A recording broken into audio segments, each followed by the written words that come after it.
Hi friends, எல்லாருக்கும் வணக்கம். எல்லோரும் எப்படி இருக்கிறீங்க? இன்றைக்கி பார்த்தீங்கன்னா எங்கள் வீட்டில் என்ன லஞ்சுங்கிறத வாங்க நம்ம பார்க்கலாம். நான் இப்போ தான் செய்ய ஸ்டார்ட் பண்ணியிருக்கேன். வாங்க நான் என்ன செய்ய வாங்க கிச்சனுக்குள்ளே வந்தாச்சு.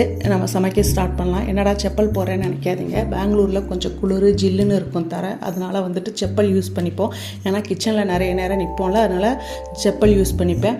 இப்போ பார்த்தீங்கன்னா வந்துட்டு முருங்கைக்காய், தோட்டத்தில் விளைஞ்ச முருங்கைக்காய், அது மேலே ப்ரௌனாக இருக்கும், பசங்க சாப்பிட மாட்டாங்க. அதனால் லைட்டாக தோலை சீவிட்டு அதையும் எடுத்துக்குவோம். இன்றைக்கி நிலக்கடலை ஊற வச்சிருக்கேன். திடீர்னு ஒரு புளிக்குழம்பு மேலே ஒரு கிரேவிங்ஸ் வந்துருச்சு எனக்கு. இது நாங்கள் எங்கள் வீட்டில் அடிக்கடி புளிக்குழம்பு செய்ய மாட்டோம், மந்த்லி ஒன்ஸ் அப்படி தான் செய்வோம்.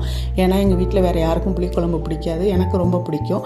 ஸோ அதனால் வந்துட்டு இன்றைக்கி வந்துட்டு பசங்களுக்கு ஸ்நாக்ஸ்க்கு ஊற வச்ச நிலக்கடலை கொஞ்சம் எடுத்து வச்சு அது கூட முருங்கைக்காய் போட்டு புளிக்குழம்பு வச்சாச்சு. ரொம்ப சூப்பராக இருக்குங்க நிலக்கடலை முருங்கைக்காய் புளிக்குழம்பு. உங்கள் யாருக்கெல்லாம் பிடிக்குங்கிறத கமெண்டில் சொல்லுங்கள்.